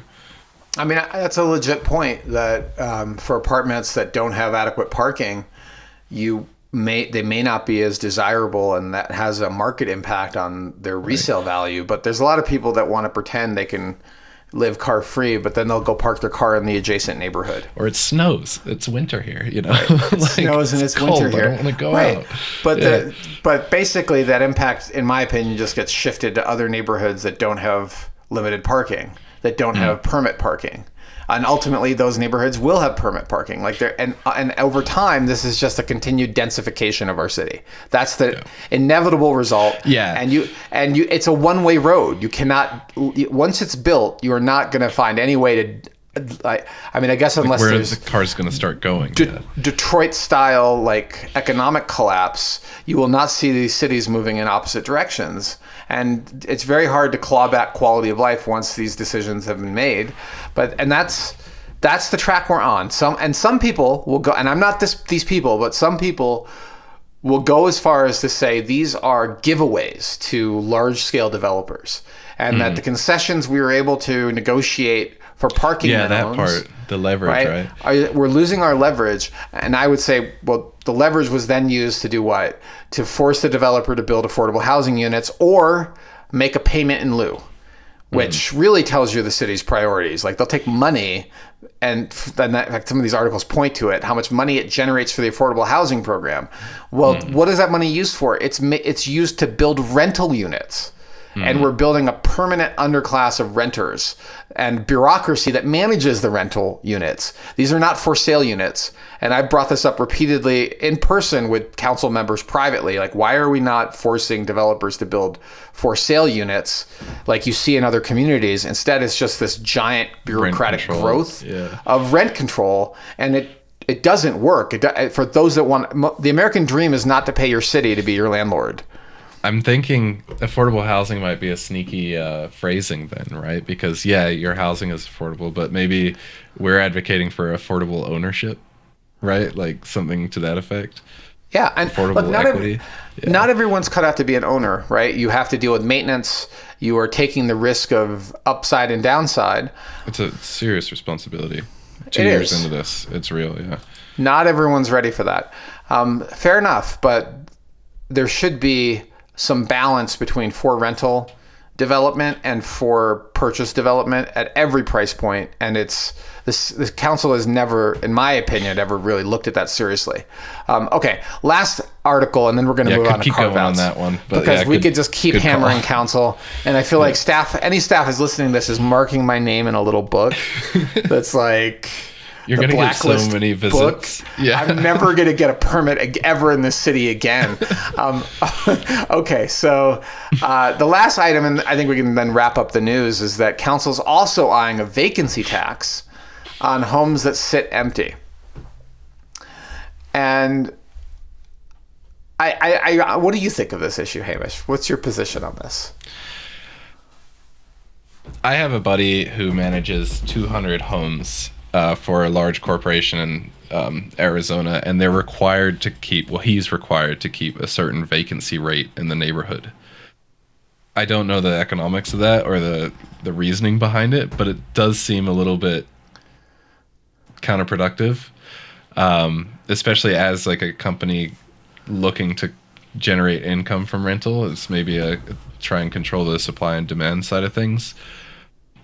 Seeing how this vacancy tax would get implemented, and is the idea to kind of prevent people from holding onto a home with the idea of like short-term rental or maybe holiday homes? Like, what's the kind of end goal with this vacancy tax? Because I feel like typically the people that have a home and intentionally leave it vacant aren't really going to be hurt by this tax. So I don't necessarily think it's going to be an incentive to make them get rid of this home, which is what it looks like, what the read from Boulder Reporting Lab indicates, right? Am I being eloquent enough? Kind of just word saladed to you. No, you bring up very, very valid points. Like, what is the goal? And It's not uncommon. The goal is just to generate more revenue for the city. And the city does not do a great job of tightening its belt and operating more efficiently. It's at that same lunch happy hour yesterday, I tried to encourage my friend to run for council because he was like, why is council not focused on fixing our roads and dealing with our breaking infrastructure and undergrounding our electric?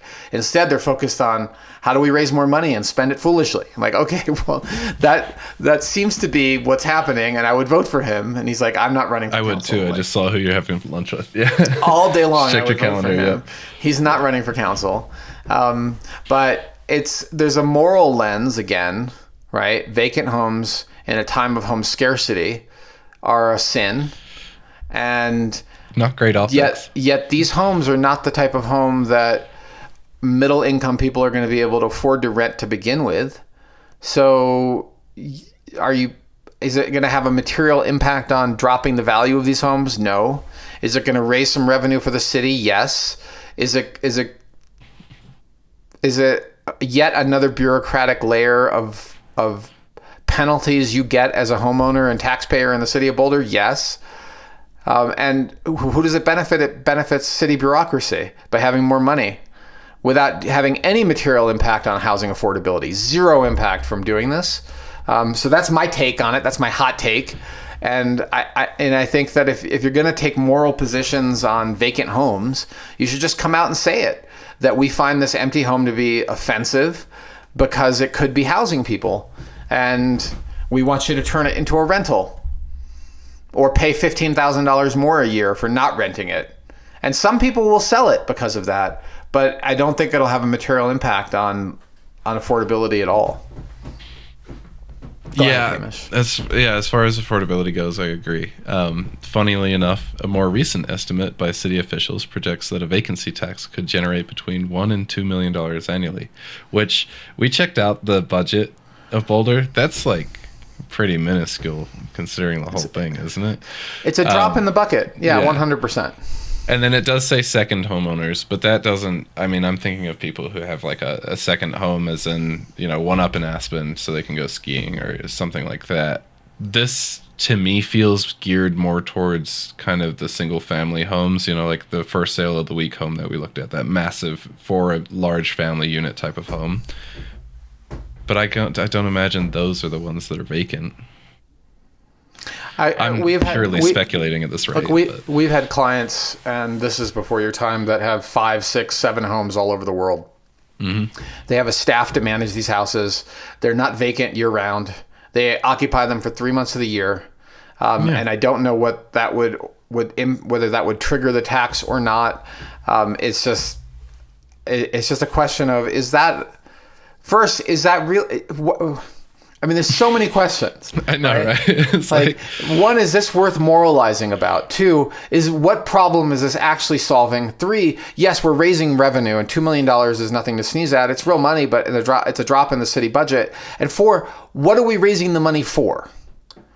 Right? Yep. Like, endlessly growing our government, and this is going to sound conservative, but without addressing efficiency ever, is also morally offensive. Mm-hmm. Right? Rules that just build on rules and new taxes that continue to grow forever without sunsetting ever is also morally offensive. And so I think that, I'd be totally in favor of a new tax if you remove a tax and you don't try to be deceptive and you tell us what you're going to use the money for, and you're going to solve actual problems that matter to people that live here. That sure, I'm down for that. I mean, of course, I think, and I may be speaking a little bit to it's podcasts, we're speculating, baby, but I think all of these articles will like fund affordable housing in Boulder. At the end of this one, and if you've been listening along, all of these links are going to be in the description. Oakland voters approved a tax for this, and then it got blocked because landlords sued, and the case is under appeal. So it hasn't even been like tested, I think, to any effect. And granted, I'm skimming, but yeah, I mean, maybe see how that one plays out before pitching it. Valid points. I would like housing to be more affordable in the city. I would like the city to build more for purchase affordable housing. And if they use the money wisely, I would be 100% in favor of it. And all 3 of these proposals, in theory, fund affordable housing. But all 3 of these proposals, in my opinion, fund affordable housing in ways that wacky. Well, not wacky, but don't increase ownership. Yeah. All right.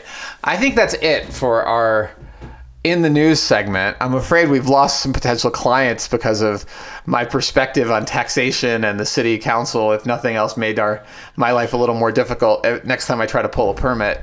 The permitting one would be great to follow up with on a later pod. For the staffers who created their what was it called in the McCarthy era, where you had the blacklisted you had blacklisted like actors, and people from Hollywood couldn't get work anymore because they were on the list. I'm afraid I'll end up on that list. But let's move on, Hamish, to our last segment, our carveouts. Yeah. Osman, you read? Oh, you want me to go first? I've been talking a lot. I think you should go and talk to us about spring cleaning. Yeah.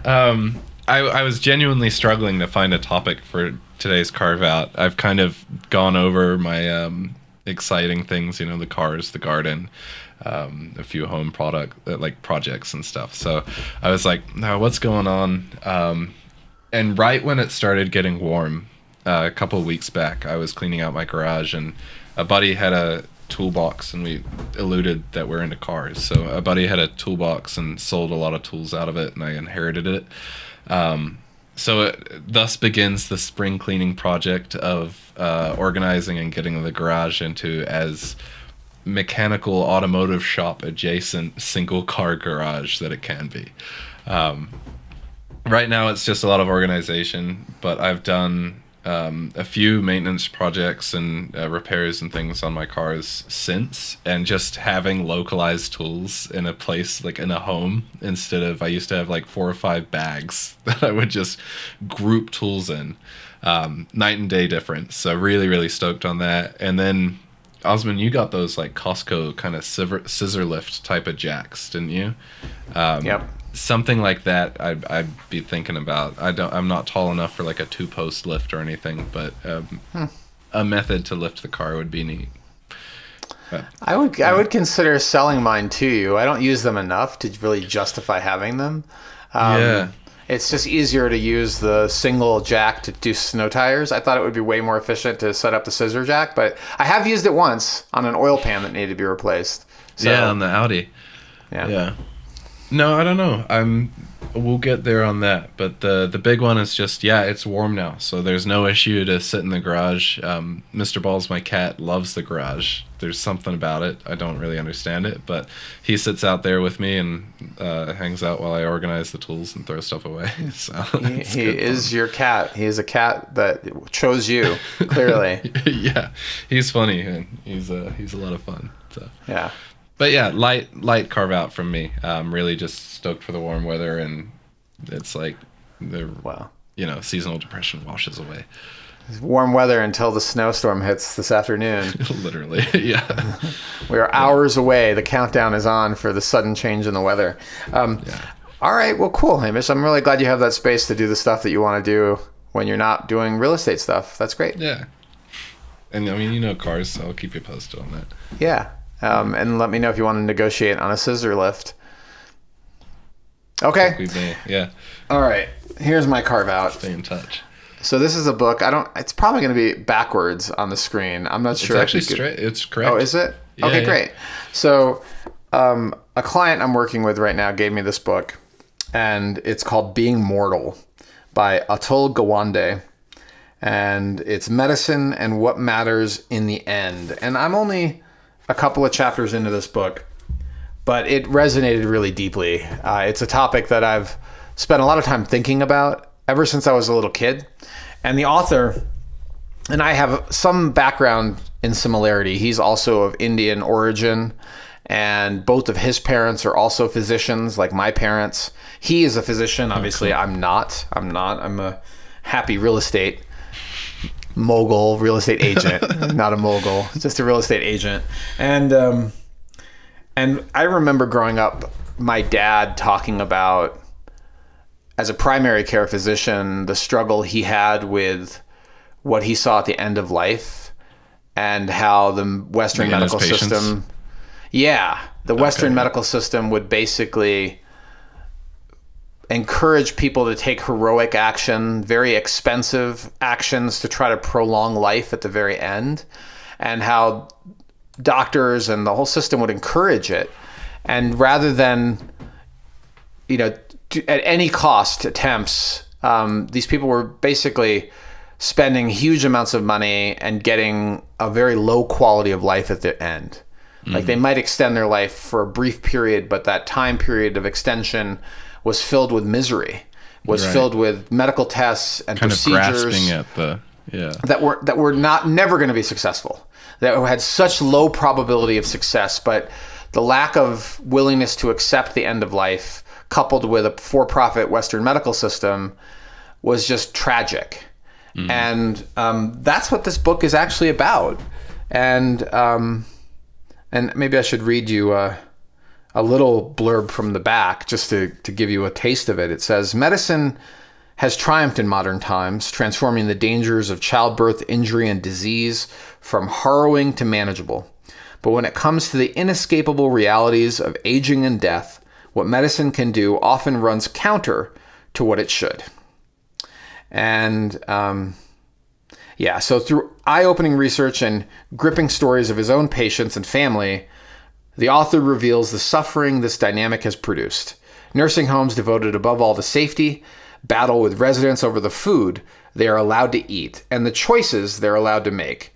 Doctors, uncomfortable discussing patients' anxieties about death, fall back on false hope and treatments that are actually shortening lives instead of improving them. So that's exactly what I heard from my dad at the dinner table growing up, and it was really upsetting for him. And I always remembered it as something that was broken in our Western medical system. And now my parents are in their 80s, and I can tell you they have no interest or desire to be in a nursing home or assisted living facility. They are going to ride out the protection of their dignity to the very end. And there's some challenges for how to deal with that as an adult son and deal with it with my siblings as a group, making decisions and helping them through this process. In fact, every home that I've moved into, every home I've bought in the last, 10 years or so has a bedroom on the main, because whether it's my parents or my wife's parents, we expect at some point to have extended family living with us. And not just extended family. There's some people that are our family we choose that that we expect also to have to take care of near the end, because we're not sure that their children are going to step up to it. And we're not going to let these people, end up in a nursing home, because the way these facilities work are really horrible. And insanely profit driven too. Insanely profit driven. And lack, when you talk about moral issues, if the city council wants to tackle this moral issue, I would be so much more on board than tackling the moral issue of your house is too big for your britches, right? Like that to me is just kind of like a gross, the britch tax, right? But our housing and our care facilities for the elderly, even here in the city but across the country, are really scary. And the amount they cost, the questionable quality of care, the lack of dignity that people face, and then the lack of awareness and willingness to accept the end of our lives and do so with dignity is hard. It's a hard problem to solve.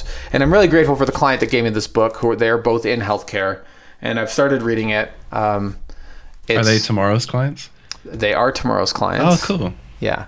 They are lovely people, and I deeply appreciate the gift and the gift of reading about others that have gone through this journey and how to think about how I help my own parents, as well as some of our elderly close friends that are basically family too, is really helpful. I wish there was a guide. In fact, I think that's what sparked this. I said, I wish there was a guide. Oh, we were talking about main floor bedrooms.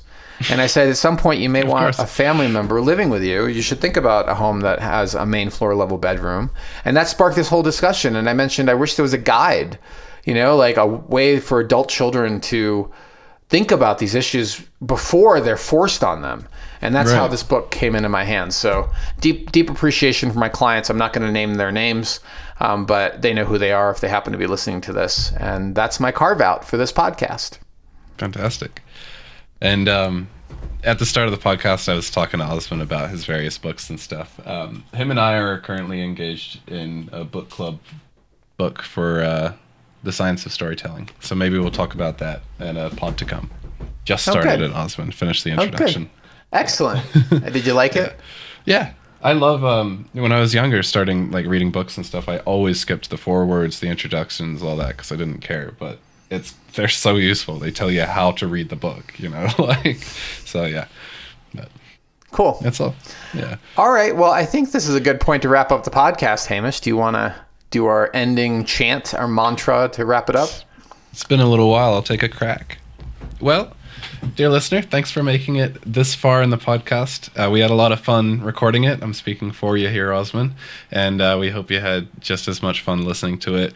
We're House Einstein. We've been House Einstein. We're here to help you make a smarter real estate decision. If you'd like to see what we're up to, check out our social media, YouTube, Instagram, Facebook, X, Blue Sky. Our website is also relatively fresh and updated. It's houseeinstein.com. You can check out our newsletter. We alluded to some fresh listings that may be sent out there with kind of our special commentary on there. It's private only, so check that out. And we welcome any feedback, any comments. See you next time, really. Thanks for joining us on this journey, dear listeners and viewers and clients and friends. We deeply appreciate you, and we'll see you next time. Take care.